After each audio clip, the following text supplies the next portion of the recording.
And speaking of Metamucil, hello and welcome to this week's episode of Flesh and Blood. Flesh and Blood? This week's episode of Pitting Against a live Flesh and Blood college show. Soon to go to bed, Grandpa. I'm William Taylor, Alex. I'm joined by my co-host, Kevin Smurf Murphy. Kevin, what's up? What's up? Pit Against is a live college show. If you'd like to be live on air talking to us about your hot take, join the Pit Against Discord by clicking on the link that's in the description. Then join the waiting room channel. Put your hot take in the topics text channel. If we like your take, we'll put you on for a mic check, and then we'll put you on air. You can also put your take in the topics text channel or in the stream chat or in the comments for me to bring up if you don't want to come on, which would be such a crime. I woke up yesterday. But also totally okay. Yeah, that's fine. I guess. I'm not disappointed, but I'm disappointed. We appreciate all of you, I guess. We do. We do. All right. Now, what's actually up? Kevin, today is... Thursday. Thursday. Today is the second Thursday of September. Anything notable happened today?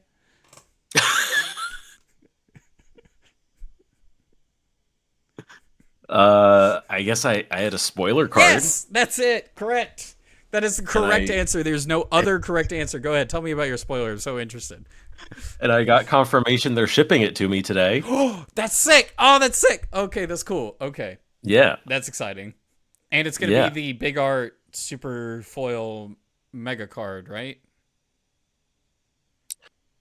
So we don't technically know that exists yet. I'm assuming they do that to all the good cards. All the Prism cards get that. That is where my assumption I have not been from. told by LSS that exists. I don't think it does yet, but I feel like it could eventually. We don't know that exists. Maybe it's in until tomorrow. Oh.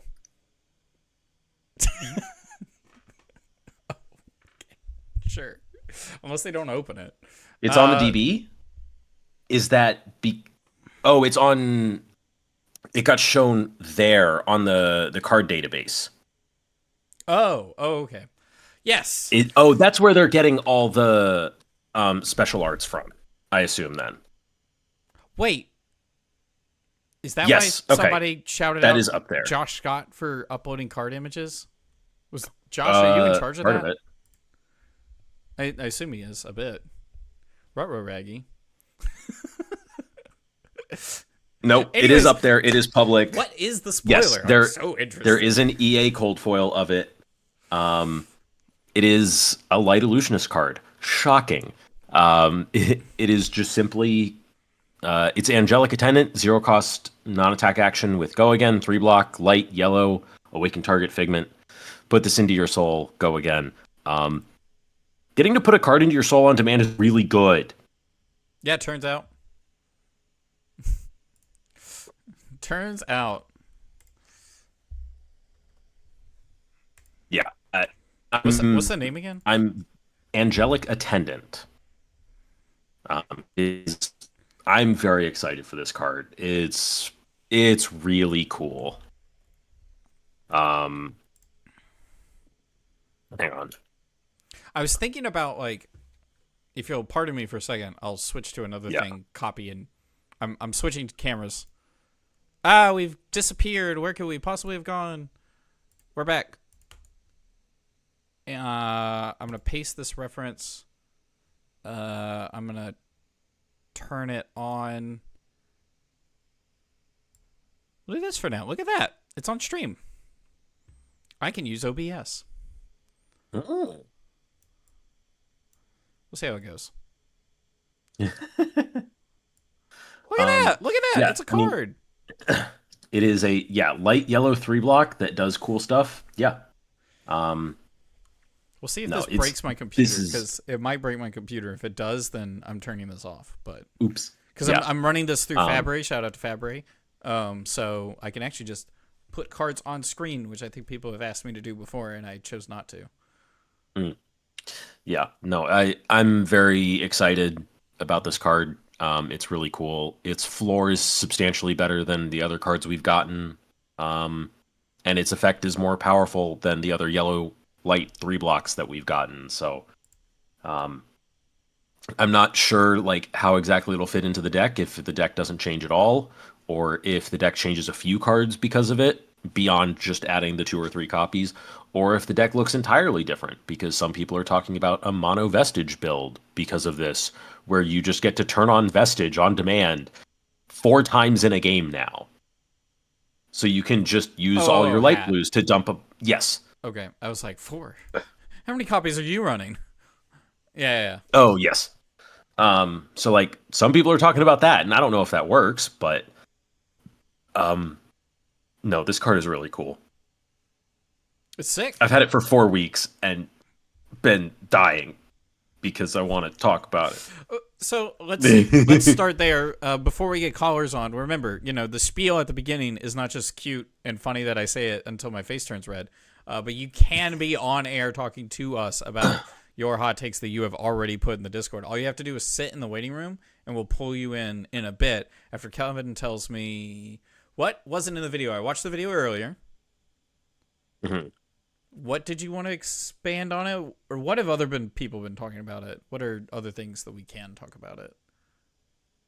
So I think one of the things that a lot of Prism players who are really excited about it are kind of missing is, like, if you're doing this, you have to have a spare Figment, which means you have to give up your free flip on a previous turn, or you already had 2 Heralds hit, which makes it like, you're already winning? Yeah. Do you need this? Wouldn't you rather just have more Heralds hit? Mm-hmm. But, like, if you've already had your Herald hit for the turn and this makes up for a previous turn, like, the math gets a little weird on it where it's not great. Tyler, you're absolutely right. It is a restriction to have a Figment in play for this to target. It is target Figment. It is not just awaken a Figment you control, attempt to. If you have no Figments, just put it in your soul. You can't do that. It is a restriction, and especially in the Aura plans where, like, against Guardian, it's very difficult to get Figments into play. They're very good at denying you Figments in play. Yeah. So, like, it would be a restriction or, like, a big deal if this wasn't a yellow and this wasn't a 3-block. Because yellow just means you can pitch it. I mean, that is your resource card. And then 3-block is a 3-block. It's like... Gives it the other mode. Obviously, I have to, like, understand these through the context that I already understand, like, through comparisons. So people are saying, William, you still run 3 Justinics, but bonds have been banned. Yes, the card's insane, and it blocks 3. And honestly, Tunic pitch that for CNC is something I was doing with a bunch of other cards anyways. So I think it's completely fine. To put it in Guardian terms, the floor of light yellow 3-block is blue 6-power 3-block. That's perfect. Wow. That's the... Yeah, it's light illusionist, so this works for, like, Genesis. This works for... Halo if you need to. Halo if you need to. Yeah. And then it's just like... And then Vestige, it's a light card, and it's a yellow, so it's 3 resources. When Vestige is online, which is what you want for every single one of your cards, like, this card is sick. And I'm very... It's super cool. I'm excited that the floor is significantly better than it was for Secom. Because Secom's floor felt really bad. But its ceiling's actually pretty cool. Its ceiling is very good, but it just, like, wasn't enough to overcome the floor half the time. Because, like, the issue is if you ever drew 2 Heralds of Secom in the same hand, it was actually miserable. Red Heralds, yes, I understand. Because you couldn't soul one to the other as well. Yeah. Which, if they're both yellow, it desynergizes with itself. Which is kind of it non-bows with itself. Yeah. Like, but this is just like, this will non-bow with itself, but it functions through everything else where you're not forced to play it on that turn. It's like, oh no, I drew 2 of these. It's fine, I have 2 Heralds. Play one and pitch one. You could. Yeah. And but it, like, doesn't, like, it doesn't super non-bow with itself the way Secom does, but, like, it still doesn't feel good. Yeah. 100%. There's still yellows, and you're like, okay. There's still 3 blocks, and you're like, okay. You were saying there's a chance that this is obviously not auto 3 of. Sure. What worlds lead you to not want this? If I can't get Figments into play, anyways, sure. And this is just literally not castable, I'd rather have it just be another Herald or another Aura. Like maybe not into some aura plans is what I'm assuming by this. Guardian could start to get difficult where we have to lean very heavily on Merciful Retribution to get Figments into play. And we start having to take too much damage to do that. We can get into weird spots where it's like it starts becoming correct for us to hard cast Figments, and that's a really miserable place to be. Even though I've started to do it more, but it still feels bad. Yeah. But there's a weird in between on this card where it's like it's good if you're getting too many Figments out, but like, would you rather just be hitting them with Heralds anyways? But also, if you're getting no Figments out, this card is uncastable. So like, I think you also mentioned that this has to basically replace a Herald. That's because of how many cards are fighting for spots in that deck, I assume? It probably has to be better than a Herald. I've started like looking at this a little bit more in terms of like where the stuff I would replace for this. And at least one copy can go in for Riches, just outright. You can probably replace the third Soul Shield with this, depending on your meta. And then what else is there? If you wanted to go... So I'm on 12 Red Heralds, and I could drop to 11 very easily. Sure. I know some people aren't on Blue Wraths, so that could be replaced. That All You Got can also probably get replaced. This meta is going to be a little weird for it, where it's not as good. Yeah. And that's a very easy swap between those two and Riches. Please take all your defense reactions out of your decks. I agree. I mean, I think That All You Got is bad into Slippy, so... I got stuffed by one. Kind of in general. I still won the game, but I got stuffed by one the other week, and it felt bad. Yeah. Some people are talking about running all 8 Figments now, and I think that's not the answer. I think that's not what this says. I think it's very far from saying that, actually. But Tenacity has the coolest art. It's got the coolest art. It's got decent art. I think Erudition is cooler still. You're blinded by card draw. No, that art is insane. The art is pretty good. The art is good. That was the only card from Dusk Till Dawn that I wanted to open was a Marvel Figment of Erudition. And I was not a Prism player yet because Dusk Till Dawn Prism sucked. True. And I just wanted that card for the art. Back when you were still playing Icelander. Or were you finding what you needed? Was Icelander still legal? Icelander was still legal, but so was Lexi. Yes. Yes. All right. So. Yeah. All right. Well, so. I'm blinded by the R draw. That checks out. Themis, Archangel of Judgment, is clearly the best angle art. That can be the best angle art. That's fine. Not Timus, Themis, William. Everyone's misspelling tonight. Oh, wait, actually, this one kind of goes hard. That's sick. I like all the contrast. All right. But you know what?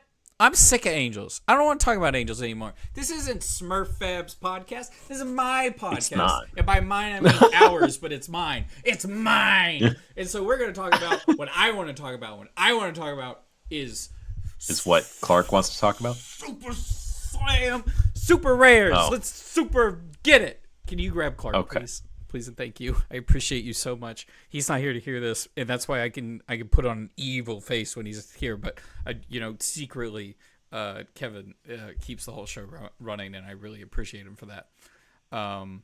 Sekim's art is also quite good. Yeah, Sekim's art is sick. I mean, freaking screw Sekim. Reviled. God dang, let's get this going. Who the frick is it? What? Caller, what's your name and where are you calling from? Hey, my name is Clark Moore, and I'm calling from Cypress, California. Oh, heck yeah. What would you like to talk about on the show? I would like to talk about super rares being really, really good. I think super rares are fantastic. I think they are good for the game, they are good for limited, and they should stay permanently. This needs to be WWE. One night only turns into literally just something they do every single time. That's one night only, every night. Exactly. I can understand. All right, can you elaborate on that a bit more for us? Yes, I've written a lot of things down here. Oh. But to start, better pack opening experience. There are more situations where players will be opening a pack and they get a cool card.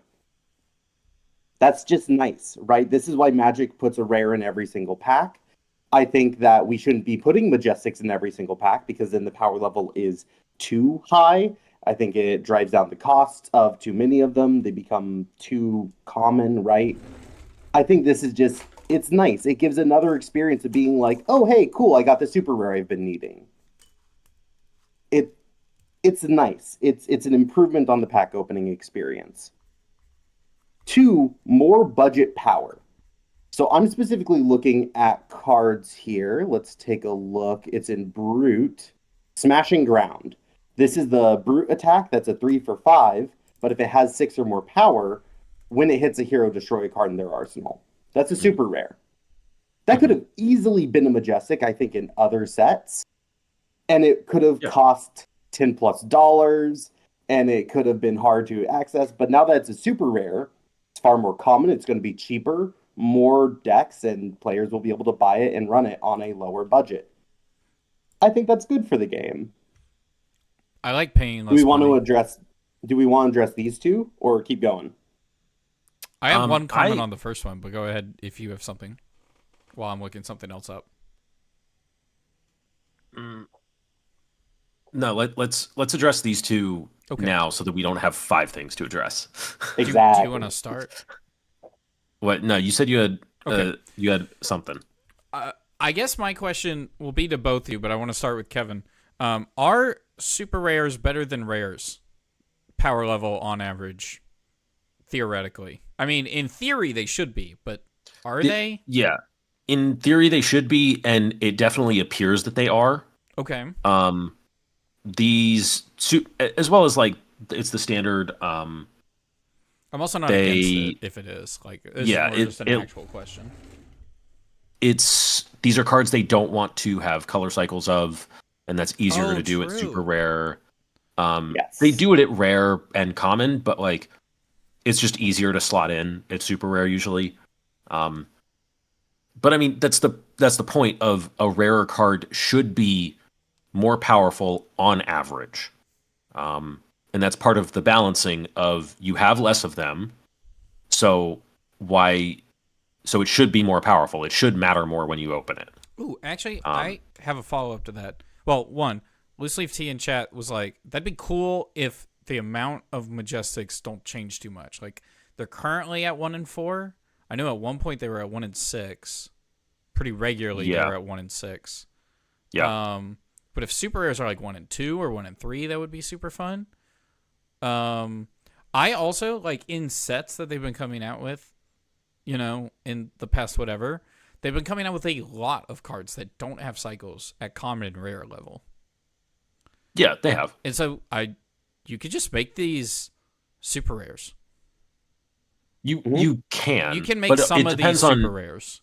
It depends on how frequently you want them to show up in packs for limited. Is that realistic? That too. That's going to be one of my later points. Sure. Like that is a factor for balancing limited. My issue with just saying super rares existing in these cards, like especially the 3 for 5 that blows up Arsenal if it's greater power, like that's going to be a KO card, an OG KO card, or Heavy Hitters KO card, like almost assuredly. But like the idea around access is like entirely dependent on just like how common they make these cards, and as well as how many of them, because like if you have 80 super rares, getting a super rare in your pack is just not as meaningful. It's not as likely to be the one you want, quote unquote, which will just mean there's less of each of them, as if there's 40 super rares, but it's the same pull rate of number of how many packs to get a super rare. These are all levers that they get to pull, and they can make cards as common or as scarce as they want in a way.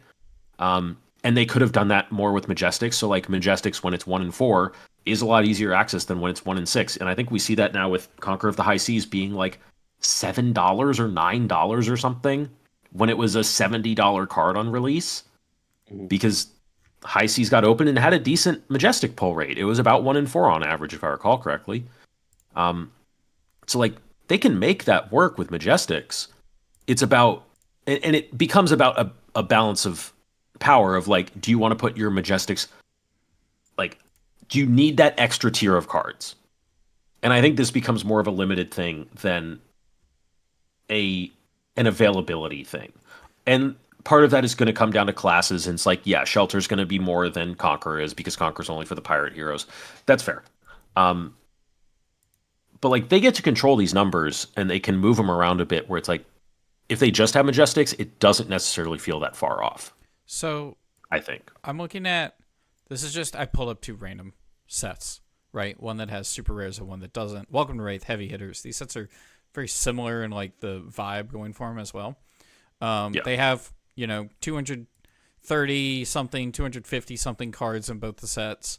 Welcome to Wraith has, I don't know, like 5 more commons in it. Like it's the commons are very the same.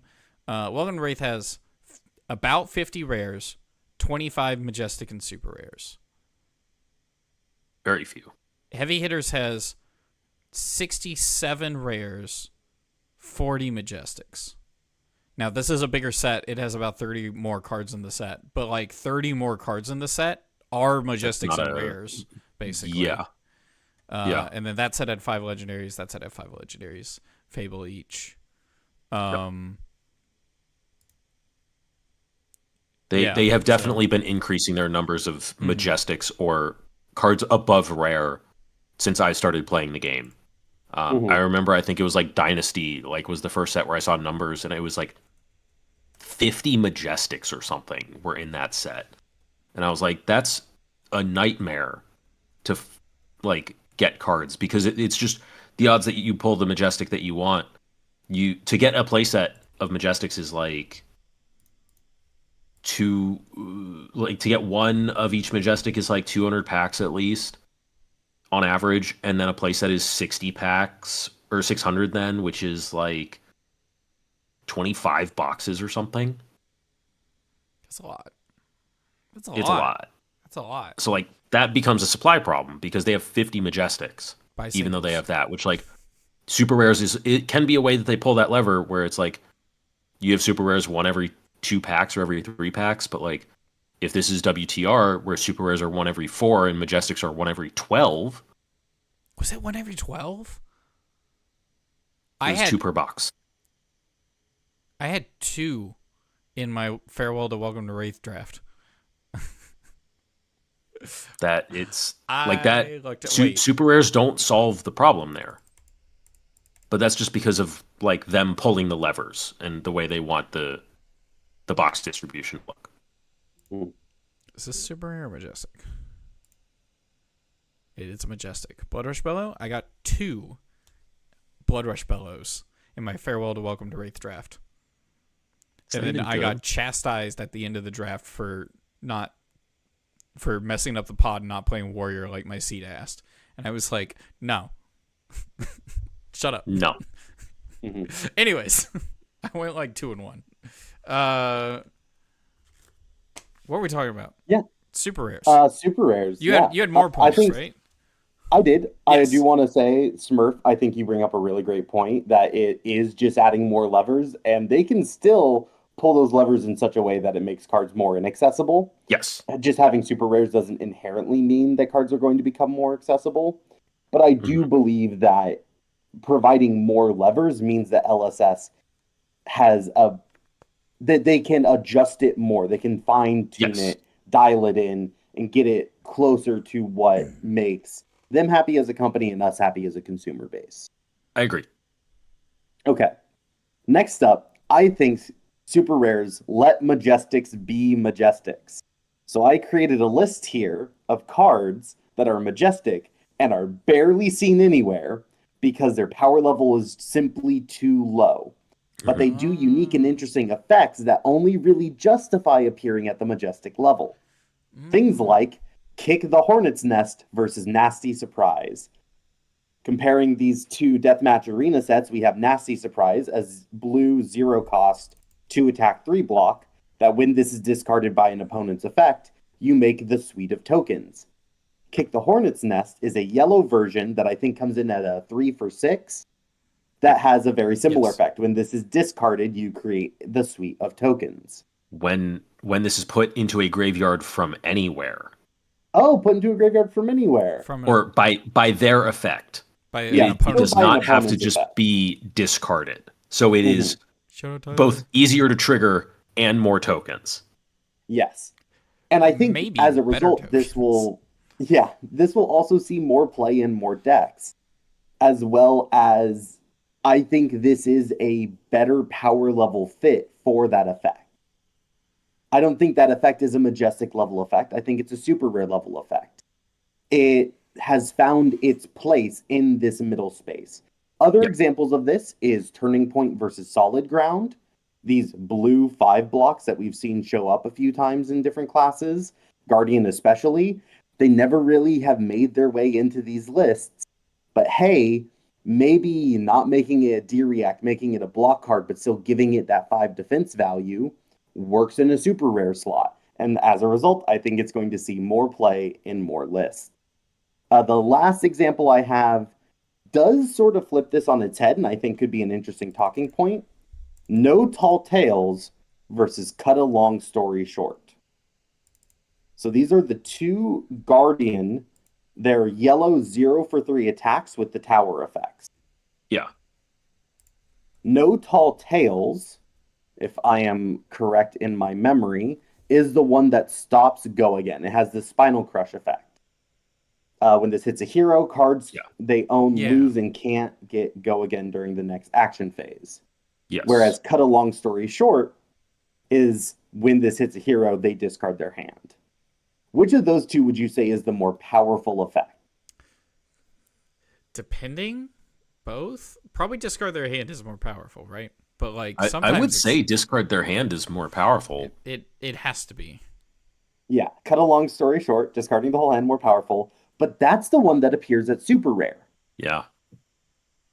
I think it's because it also lets them dictate which effect do they believe is better for limited. Yep. And so they can adjust which effects are showing up in the super rare slot versus the majestic slot in terms of limited.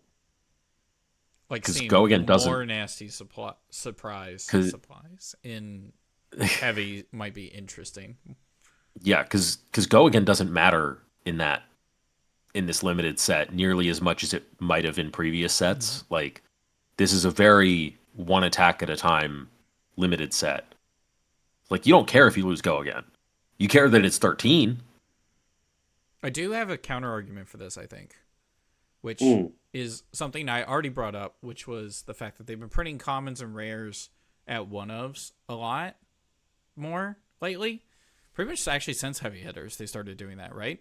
The most interesting card for me, and the card that I was actually the most excited to play at pre-release in High Seas, was Shifting Tides, because it's swell, but it's an aura, but it's at your next turn. Oh, yeah. It's such a silly, weird card where it's at the start of your turn, pitch the top card of your deck. If it's blue, put this on the bottom of your deck. If it's not blue, destroy this. Regardless, you got the pitch. If it's blue, you get to keep this card in your deck. It's silly, it's weird, it's different. There's other kind of effects like this, but they're different. Obviously, this is not a majestic level effect, or I don't even know if it rivals, the effect of like Nasty Surprise like we were talking about. But like, what a silly, weird card. And they printed just the one color of it. What if this was a different set? What if this wasn't the Super Slam set and Tyler's card was a rare?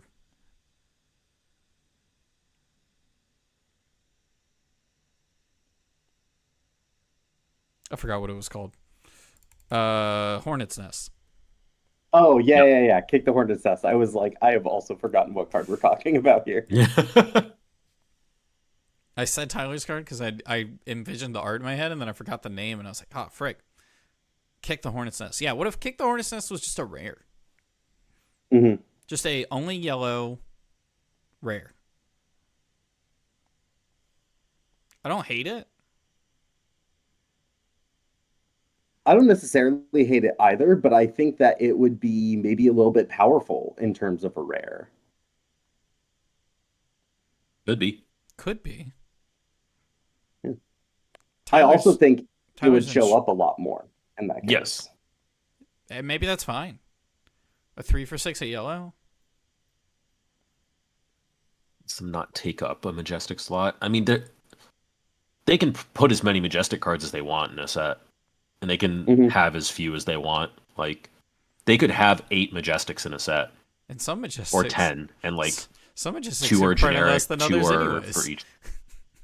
Outside of Yeah, and some are short printed anyways. Some are short printed. Like, and that's fine. Some are put in the expansion slot. Oh, true. We had, what was it? Briar Spec was put in. Not Briar Spec Clave was Hunter's Clave. Hunter's Clave. Hunter's Clave was in the expansion slot. Which is like, but that's because it would have been an absolute bomb in limited. Yeah. But then they also just have insane the entire expansion slot. Yeah, which are all Majestics. Well, we got a billion I don't know expansion slots in this set too. So I don't know how the expansion slot count works with Majestic count in the draftable portion of the pack. I don't know how that interacts. But interacts with the expansion slot? Well, it's like, does getting an expansion slot card count as your Majestic for your 1 and 4? Oh, I have no idea. So it replaces what would have been a draftable Majestic. That's wild. I if, believe like, your it quote unquote draft pod had like 3 expansion slot cards pulled, and then that just kind of shifts the dynamic of the whole pod in a way. Like the whole pod just like drops in power level by 3 cards, and then you have 2 people. You have one person with 2 Majestics, and they find both of them in all 3 of their games, and they just 3-0 easy. I'm sure someone could run the numbers on this. Like, this sounds like something a store could have quantified or something.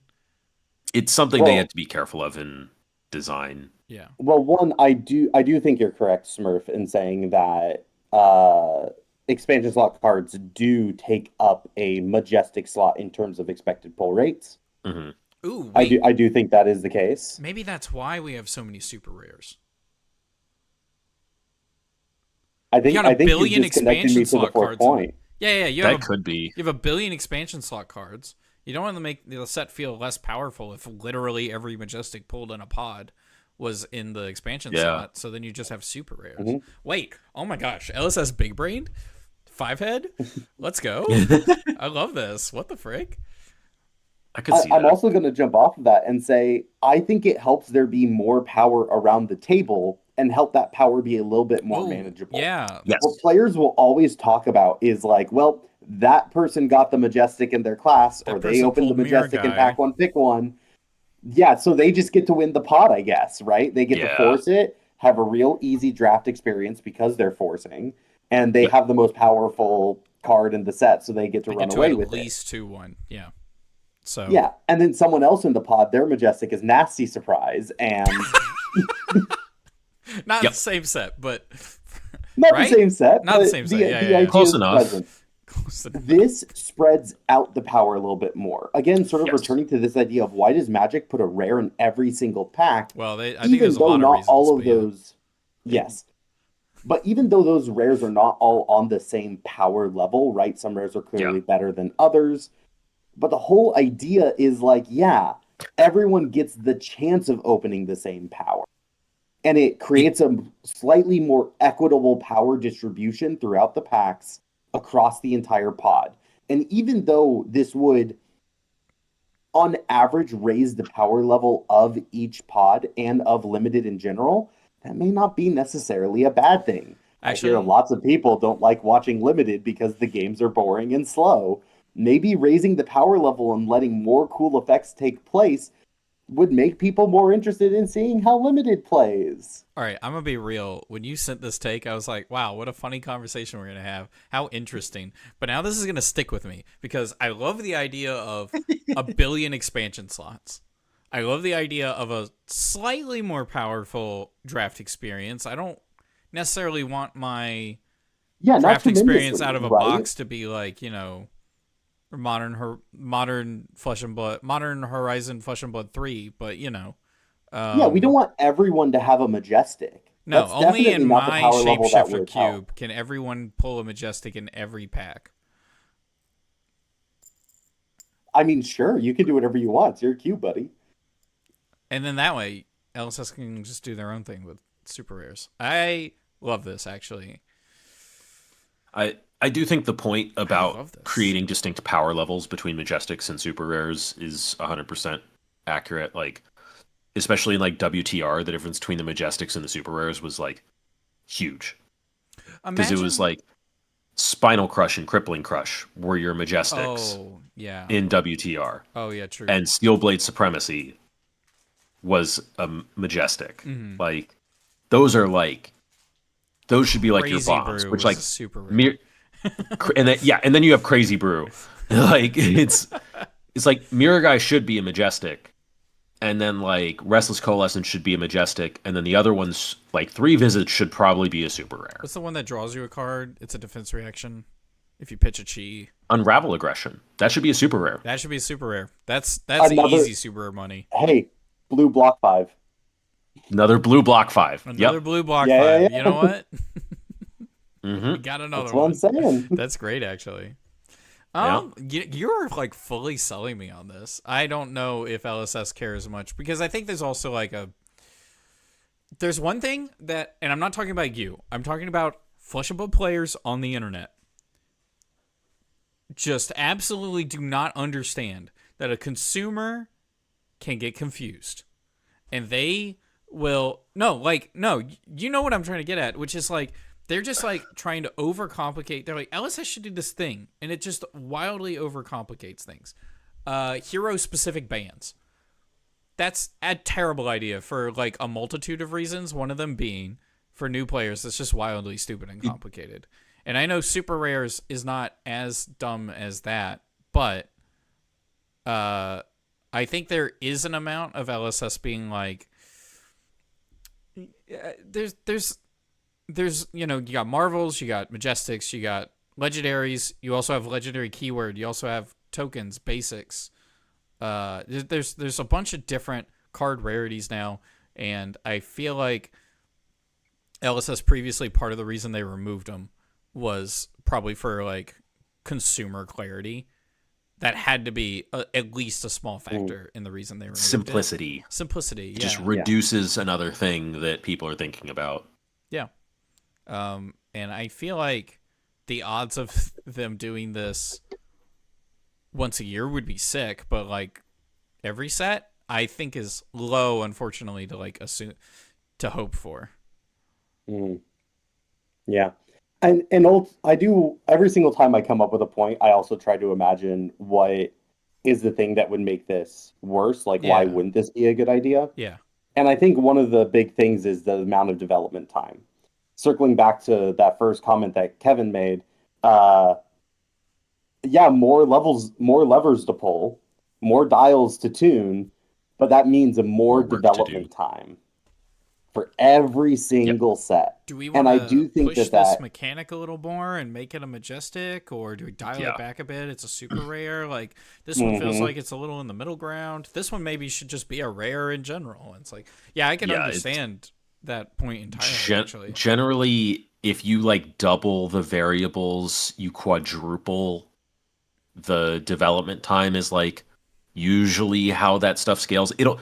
The complexity, which is therefore the testing time, will grow exponentially as you add stuff linearly. Just like ores on the battlefield. Yes. It's it's a multiplicative effect. Just because you have to measure That one was good. All right, go ahead. Just because you have to test, you suddenly have to test, instead of having to test 4 things into each other, you have to test 5 things into each other, which added not just the one thing into the other 4, but like then everything has to be readjusted within that context of that new 4 interactions. So like you just have to retest everything. So there is an exponential growth in development time and complexity for that. And because super rares have been out of the game for as long as they have, I think that a lot of the heuristics that maybe they originally had around super rares are gone now. So they need to build up a bunch of new heuristics regarding super rare design. Also, the game And maybe changed a lot. Yeah. yeah, maybe they were able to do that in this set, but it is unlikely that it is done in such a way that the development time would be greatly reduced. At the same time, yeah, go ahead. It's been like 5 years since they'd done their first set of super rares. So like, it's the end of 2025. God and dang. Yeah. Mhm. So they have learned a lot about the game, and they know a lot about the rest of the game, and then they can figure out how super rares are supposed to fit in. Like, there's a reason they put them back. Yes. I think, So- Which could be that point that Will brought up about the expansion slots taking away all the Which- Majestics appearing, and so they kind of need to up the power level of I think- draftable cards. I think all of this just like it doesn't feel like a coincidence anymore, because it's also like Yeah. the Brute Guardian set, right? This is like Hmm? some of the most bare bones value flesh and blood that you can get with classes, Brutes and Guardians. And so Yep. maybe just the core parts of the set, like the commons, were easy to dice out. And that makes focusing on super rares, focusing on expansion slots, focusing on 5 intellect hero, 3 intellect hero, these like more complicated issues. They have a simpler foundation that they can build off of. And I think this just makes complete sense. This sounds great, actually. Yeah, it's a slam dunk for the set, but I think it could be a slam dunk for the game if they keep doing it. Well, then we can't have another illusionist set. That's what I'm saying. Too Yeah, much work. well,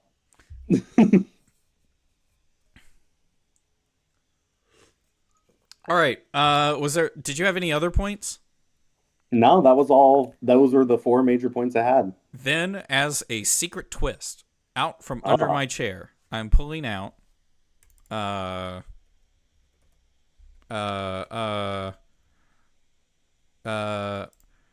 concealed object. I put it up on screen. My secret trump card to actually why this doesn't work at all is because if you were to ask Brian Gottlieb all of this, he would listen very intently like this. and then he would say, probably. Maybe. It's a lever we can use. And he would not give a direct answer whatsoever. And that's probably the meat of it, is when it comes to all this stuff. It's like, it's a lever they can use, right? Like it's super rares are a thing that they can apply to sets. We love you too, Greg. The super rares are just a thing they can apply to sets to like make things work. Yeah, call it out, Greg, with a concealed object. I'm just now realizing this isn't the same. It's got the same like comic book kind of style to the art that reminds me of the Head Jab promo. Is that the same person? Oh yeah. I don't know. It'd be cool if that was the same person. Yeah, I think the biggest counter argument would be the one that Brian Gottlieb had, which is I don't know, we're gonna do whatever we want. It's a lever we can pull. Yeah. Anytime you talk about what right. LSS can do in the future, it's like, Yeah. I think more than any other company, they love mixing it up and throwing curveballs. They love just being like, well, this felt like the right answer. It helps every set feel like this crazy big event that's super special and unique. But yeah, it's definitely like, don't expect anything to roll over. Was the original? But then things did roll over. I mean, like, expansion slots rolled over, hero-based Marvels rolled over. Oh, it was Sam Yang. Okay, so done it it. is a different artist, but I thought it was cool. I saw the comic book background. Sorry, I interrupted you as you were talking. Go ahead. I'm so sorry. No, you're fine. I finished making the point. Sure. Talk over me. Everyone talk over me. All right. As I do you. So I guess thank you so much for the call. We really appreciated it. Yeah, thank you for having me. Oh, heck yeah. Is there anything you'd like to shout out? I'd like to shout out all the content creators who went forward with their video and pushed and didn't let the leaks get in the way. Yeah, Kevin, thank you so much. Kevin cheated because like asking- his content was gonna be the same regardless. Like it's completely unaffected by it. It was.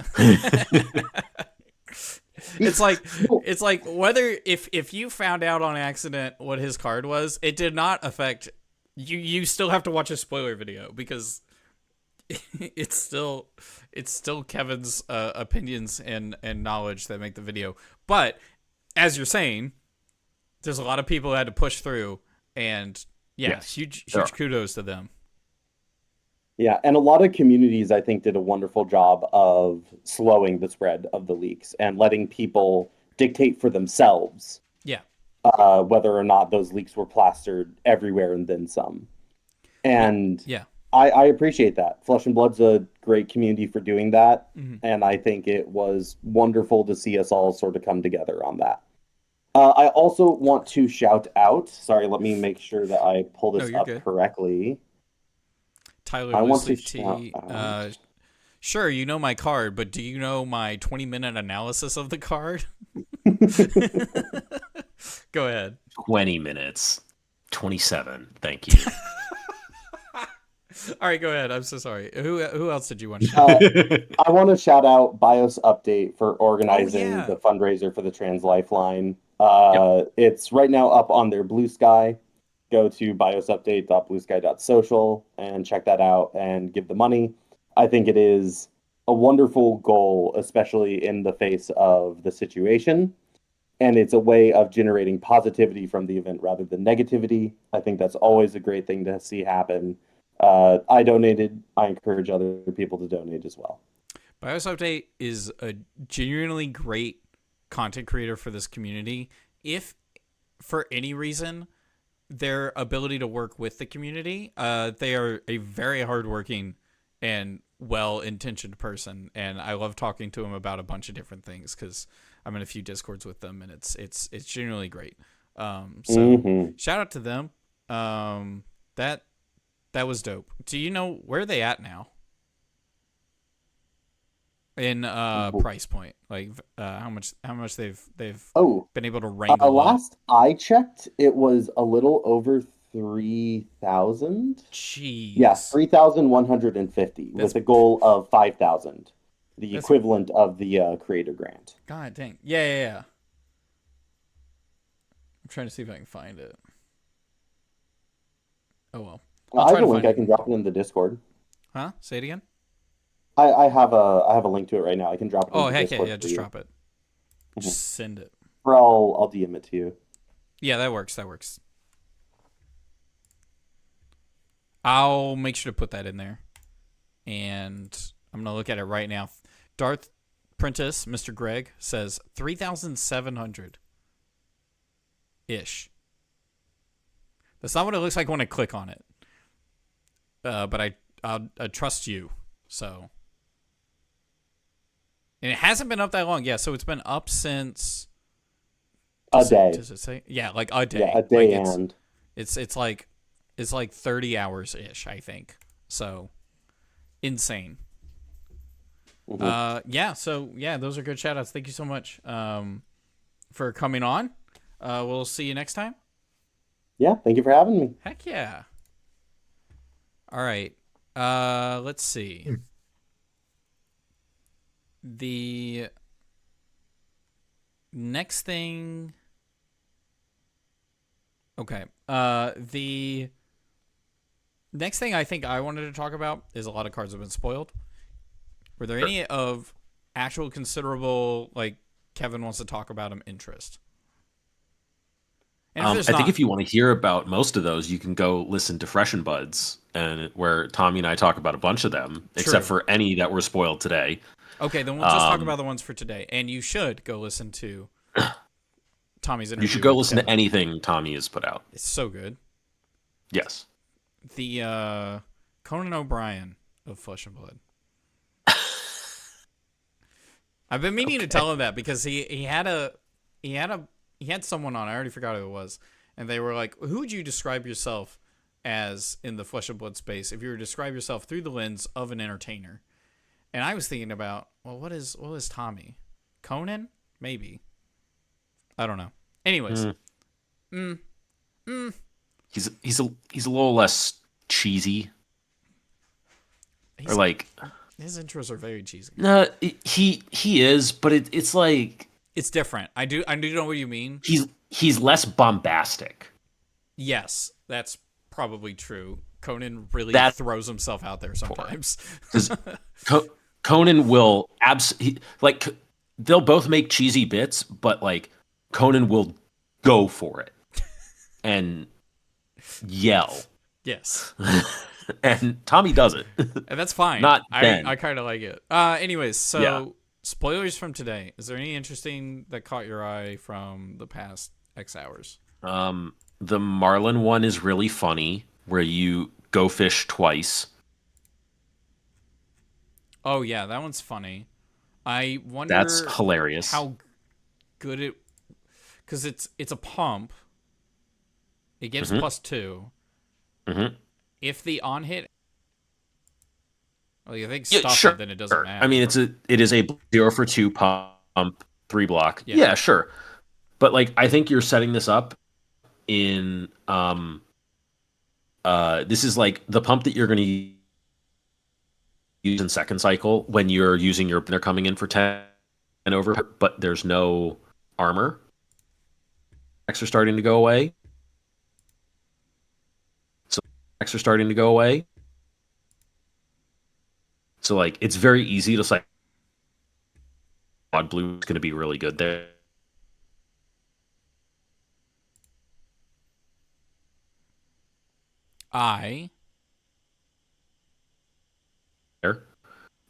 That front pump as well. Nope. Is this me? Nope. Are we back? I think we're back. I think I was looking at too much stuff on my computer. I was looking at too much stuff on my computer. I think I broke the stream. That was on me. I was trying to like look up the spoilers, and then I also had this fabric card going. So, yeah. But yeah, you were saying the Marlin card's interesting. As we said in the Discord, none of these cards fix the fundamental problems that the decks have, or change the bottlenecks of. Yeah, the next point I wanted to bring up. I will say. Oh, go ahead. Shout out to the Vincent card. It's underrated. That should not be a 3 block. That's all I'm saying. Is that should be a 2 block. It's. Okay, so for that card, like 10 times out of 10, you want to be resolving it for +3, and if you resolve it for go again, it's because you just needed the go again. You're spending a whole card for go again. No. This makes your turn probably like a 3-card 18.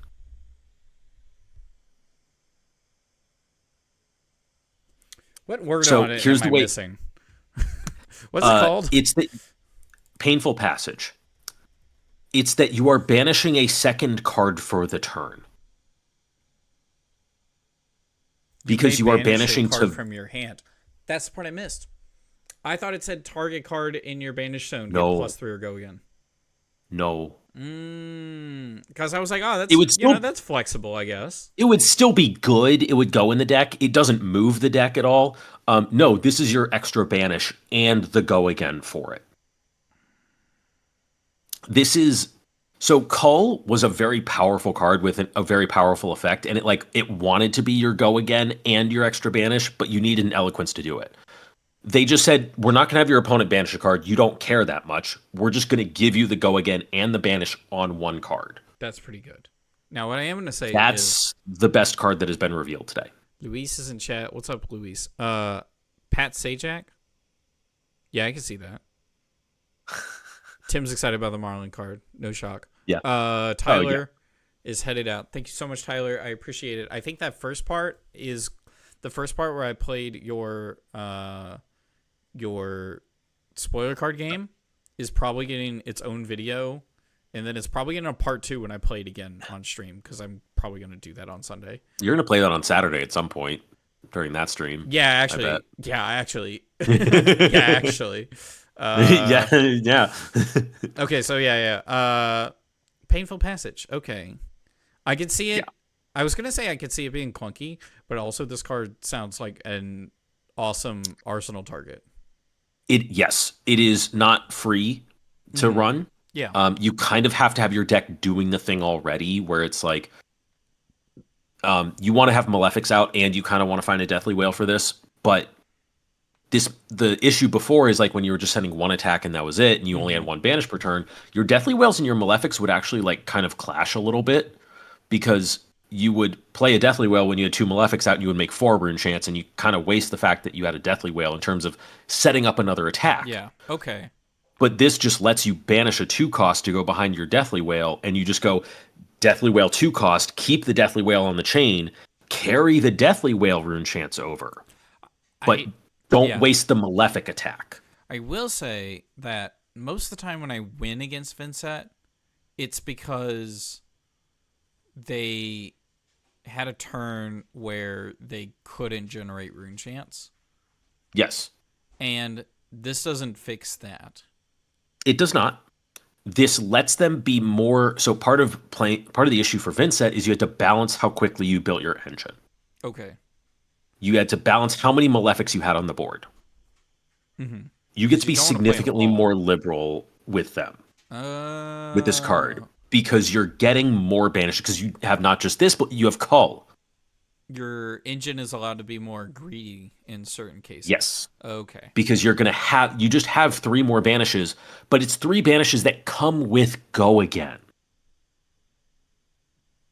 So it's so easy to clear that extra blood debt. That is true. So this card is going to be insanely good at closing the aggro matchups. Insanely good. You know what it also seems pretty okay in is Chain? The assassin matchups, where I'm already banishing excess cards off the top of their deck. Yes and no. This requires a banish. No. To get the Go Again. Oh, if you do. It said you may, and I was like, you may banish, so you can just Creepers this for an action point. If you really need to. Dumb. It's dumb class. Like there are things you can do with this card. I'm going to spend an entire card and a resource, and maybe threaten the use of my boots for an action point, and then it's going to be great. And then I'm going to do the most insane crap. I don't understand. Yeah, I don't understand. Ringblade math is as stupid as all the other maths. No, this is Return to Brute. Vincent players thought they wanted Cull. This is the card they actually wanted. Okay. But they have this and Cull. Yeah. Yeah. They do. Actually, honestly, like, it's gotten to the point where I see someone resolving Cull, and I'm like, not super great. Weren't you already good into the aggro decks? You were good into them. This makes those matchups just like this. This is the thing of, it doesn't solve the problem of the deck. It makes the good stuff like that stuff that's already good even better. Which brings me to the next point.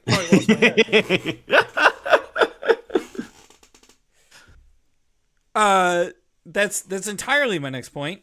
Expansion slots don't fix problems. They just give buffs. That's my hot take. They give nudges. Yeah. They make decks. Yes, I agree. They make decks stronger. They don't make decks more resilient normally. No, I agree. Yeah, that's how I want to word it. Sure. Yeah. The whole crux of this hot take, this point, is just that it feels like with a lot of, not necessarily just these expansion slot cards, but expansion slot cards in general, or whenever a class seems to get a Majestic, there's always people who are just like, wow, this totally just changes the entire class. You know, when the Brute card that banishes the Arsenal and Send packing. Send packing's amazing. It fixes Brute. That was in heavy hitters. Oh yeah, that was just in heavy hitters. It's like that's what I mean. They add these Majestic cards in. Yeah. And LSS are not dumb. They understand that a balanced meta and a balanced class, unlike Runeblade, needs to have weaknesses in order to be, more well-rounded. And expansion slots can't give a rainbow set. Yeah, so that's also true. This is something. Well, there's nothing stopping them from doing that. See the entire equipment sets they give people. Yeah, they gave Teklo and they gave Assassin and Olympia. Oh, and Olympia. So this is something we've talked about before. Is like, what does it take to move a hero to to actually fundamentally change those problems? And it's you either have to give them unplayable to tier 2 playable to tier 1 best deck. Tier 1 meta threat. Maybe not best deck, but like taking Prism from unplayable Dust Till Dawn to new weapon and heavy hitters is you gave her a new weapon that fundamentally changed how you built the deck. The deck looked nothing like it did the week before, because you changed everything because the weapon forced you to change the way you played the deck. Yeah. But it's like we've talked about this, like just giving a deck 3 of a card is not enough because it's only 3 cards out of 60 in any given matchup. But you give a deck 9 Bonds of Ancestry that also tutor Bonds of Ancestry. But you've got 9 copies of it. Mm-hmm. So it's easier to find in hand. You can do it multiple times. Well, I will say Assassin does seem to be getting closer to the class that tutors from Graveyard.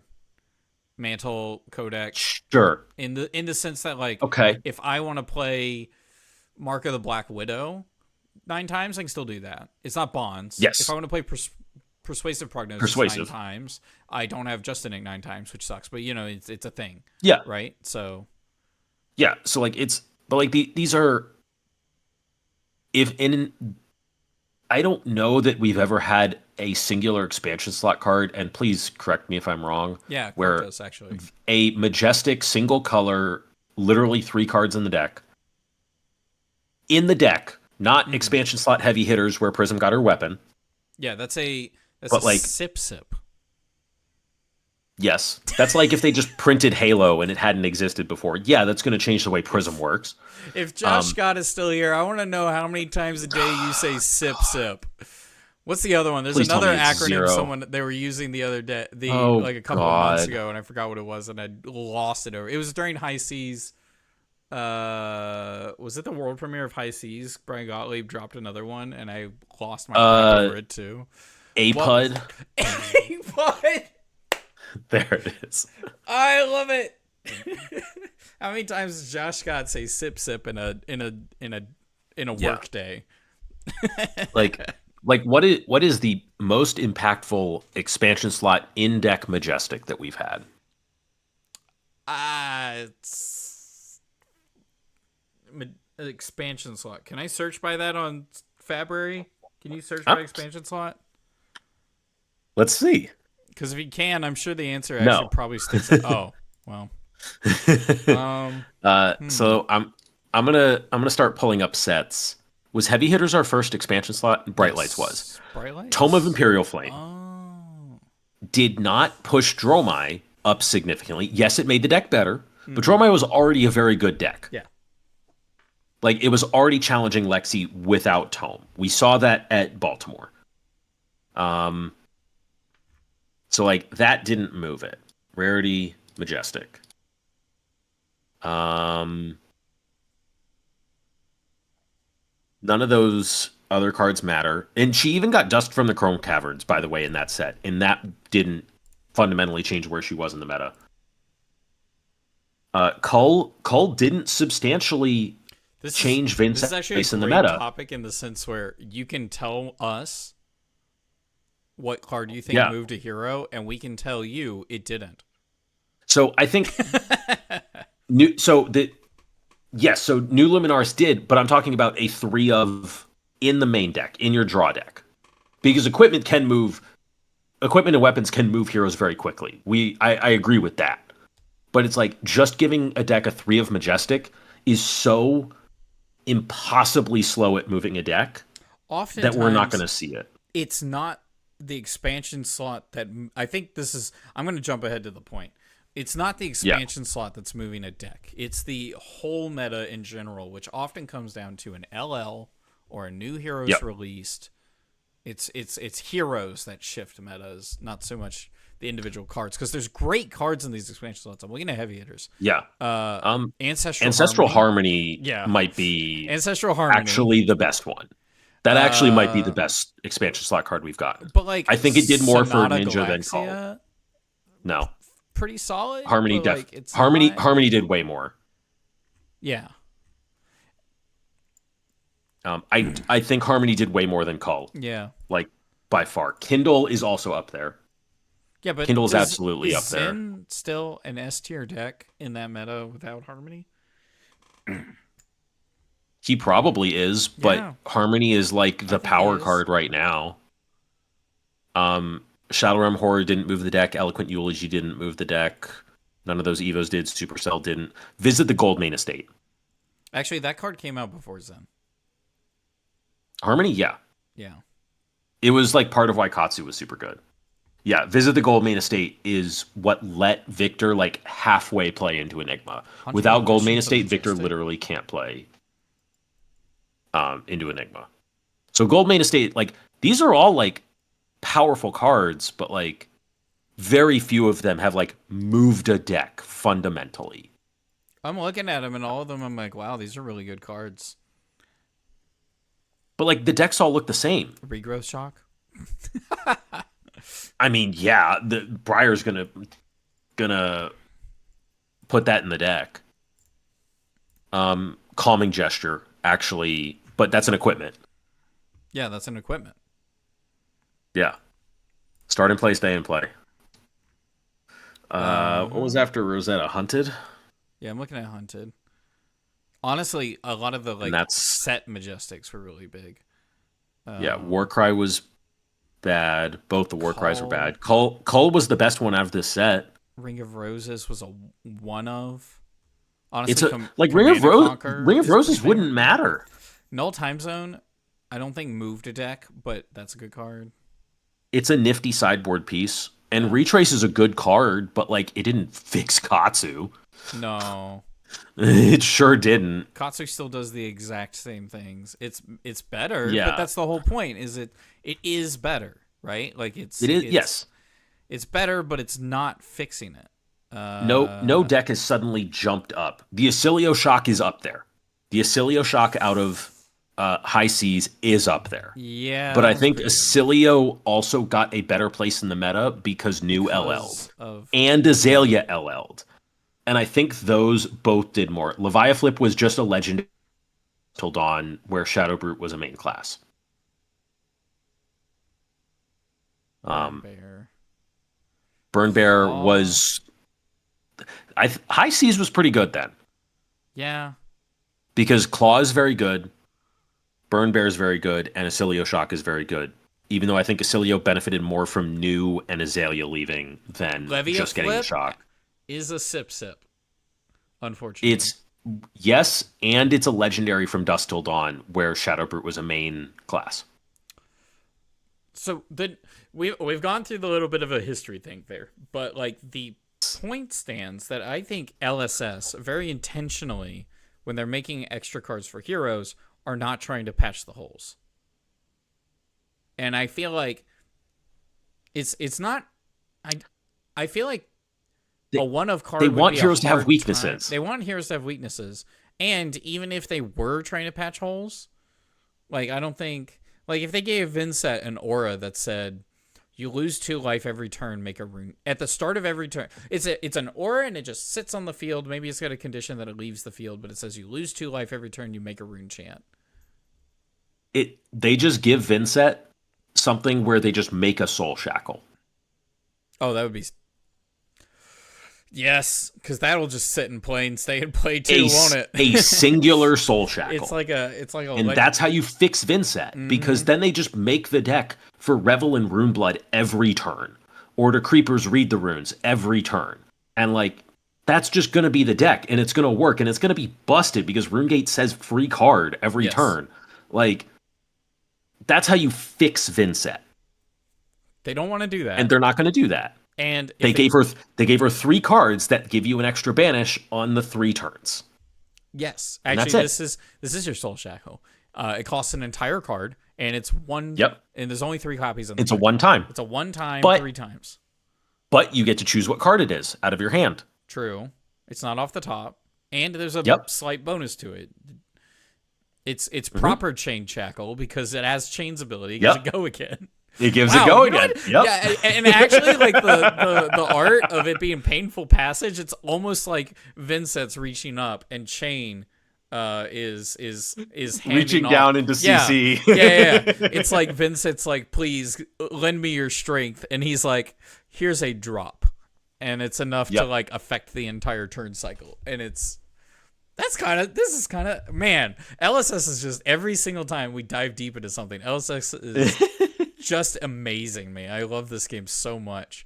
Frick. No, I think they could have shown this like time and again. I know that's not the art they gave, but if they gave like an alternate art version and it's Chain's hand and Levia's hand, like it's very obviously those two as opposed to Vincent. Yeah, yes, Vincent and Chain. Yeah. I think that would be dope because I don't think the art that is would be necessarily sick. depicting them. That's actually such a cool way to think about it. I love this card. Yeah. Actually, I'm gonna hate playing against it, but it's so cool. Yeah. Yeah. There's your. You know how like the community comes up with a nickname that's like not good and longer than the original name of the card. Taste of Chain is. This is the Wander with Purpose for Vincent. Where Benji gets to tutor a combo card. This is that. This is so you get to make much better. What the frick? That's so sad because Wander with Purpose is another one of my. I've been talking about art all night, but like Wander with Purpose has amazing art. What a terrible card. Yeah, no, I think they're using the expansion slot properly, and it nudges stuff in certain directions. And I think there have actually been a few cards then that have actually like moved decks substantially. And I think like Kindle is actually a really good example of that, where Kano did fundamentally change as a deck when Kindle came out. And that only continued when Rosetta came out the next set. So the follow-up question is, with this set, I think there's a chance that a Guardian or a Brute could move up to a higher part of the metagame.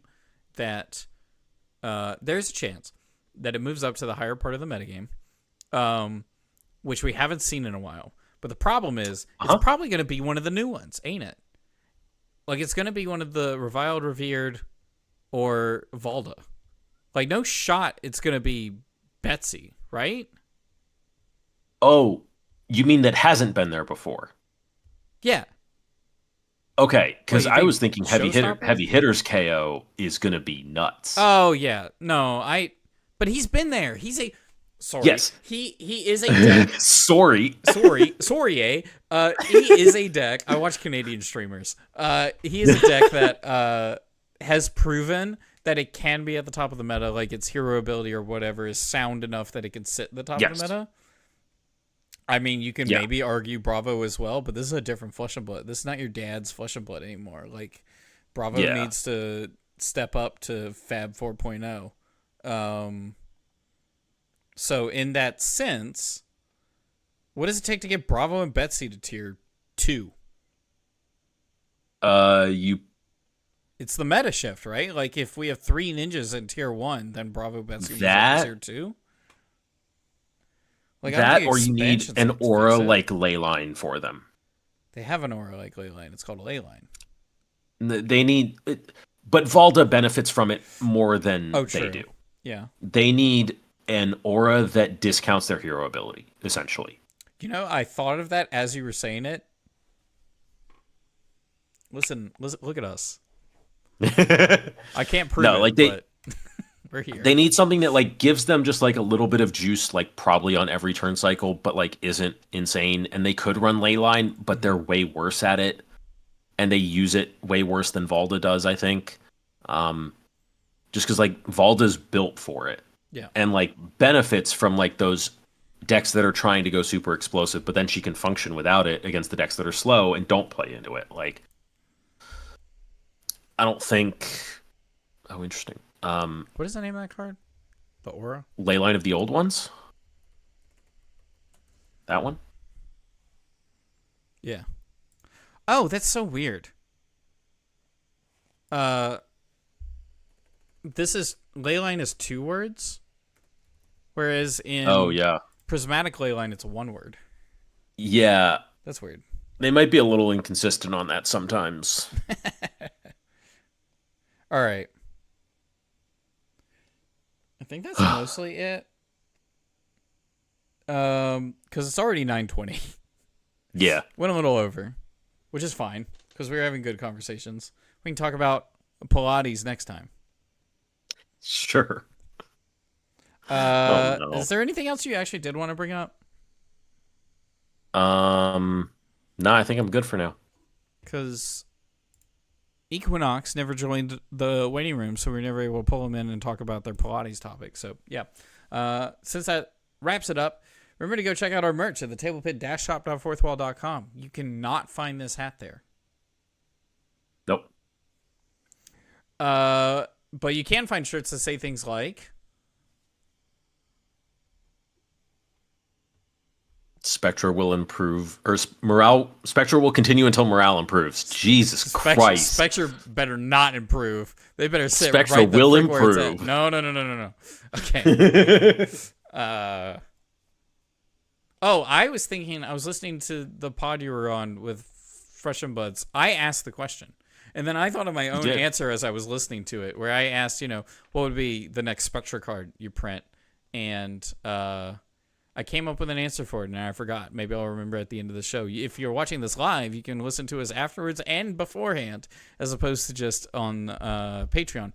And if you want to help make this stream look nicer and help us get supplies for our project videos, you can help support us at patreon.com/thetablepit. We really appreciate it, and we really appreciate all our patrons. Kevin, you got any shout-outs? You got shout-outs. You got a lot to shout out. Yeah, I guess I was going to say my YouTube channel where my spoiler video is. There's over 25-minute breakdown of the card, and that's not even all of it. I probably could have gone for another 15 minutes and still left pieces out. But that whole video's there. You can get all my thoughts on it, and I don't even say if it's going in the deck. Here's just like what it does, and just like it being a toolbox in the deck, and everyone's like, "So are you putting in?" I'm like, "Oh yeah, I'm putting it in the deck." Yeah. Because I just shortcutted that it was like in the deck because it's yeah. You link the deck in your videos, right? Not an up-to-date one with the card in it, but that will change, and I will change that in the description because Fabry didn't have it to put in yet. Oh yes, yeah, that makes sense. So that deck list actually should be updated like tonight, probably, or tomorrow. We also keep bringing up that you were on Flesh and Pod. You should go watch that. On Fresh and Buds. Fresh and Buds. God dang it. I'm getting tired. Yep. I'm getting old. Yep. I'm 31.